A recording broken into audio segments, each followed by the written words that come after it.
If you have autism, you probably have sensitivities. Maybe it's the touch, maybe it's the smell, maybe how things look. And when you have these sensitivities, there is one thing that can make them worse. And I've experienced it 2 days ago when I went to DMV.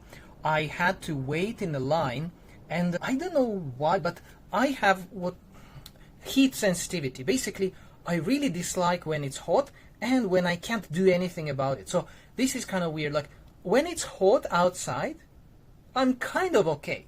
But when it's hot indoors, I can't stand it. I must do something. And then on that day, I could not do anything. And so then I was a little anxious. Also, it was time for me to start getting to work.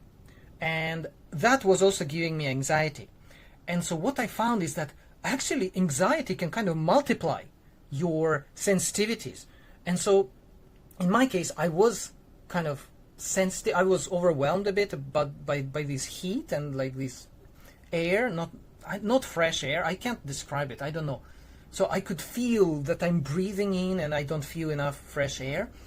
And then there is anxiety. And so I was almost like, not a panic, but kind of, I could feel my heart beating much faster. I was like almost fainting, but you know, I was not like, I didn't have any blood loss or anything. I was not in physical danger, but I was feeling very physically sick. And so then I was like, oh my God, am I gonna just faint? Am I gonna give up? I was waiting in the line, right, for like application form or something. And so I was like, what do I do now? Like, do I just give up and go home? Or what should I do?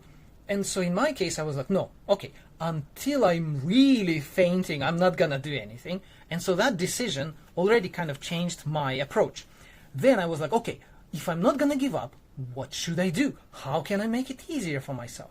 And so in my case, what I found is that you have to change your focus. Because in my case, every time that I focus on my symptoms, when I focus on how I feel, right? And in my case, so I feel the sensitivity about the air and the heat, and I feel anxiety, so my heart is beating faster. I feel a little lightheaded. I'm like, oh, if I focus on these symptoms, definitely it will be worse. And so in my case, I had to change my focus away from that. I just looked around, like people around me. I was focusing on what I'm doing. I was reading the signs there, and it helped. Immediately, within 1 minute, I felt much better. So how do you focus better? In my case, what helps is 3 things. Number 1, meditation helps. Learning to focus is basically what the meditation is all about. And so if you practice meditation, even like very short periods of time, then you will be better at that. Then number 2 is sleep. At least in my case, if I can sleep better, I can focus better. And number 3 is exercise, physical body movement. Again, I found that when I use my body more, I'm more relaxed and I can focus better. So these are my 3 things that helped me. And yesterday it really worked. I was so happy because I was able to finish everything. I was successfully and I was free to go on with my day.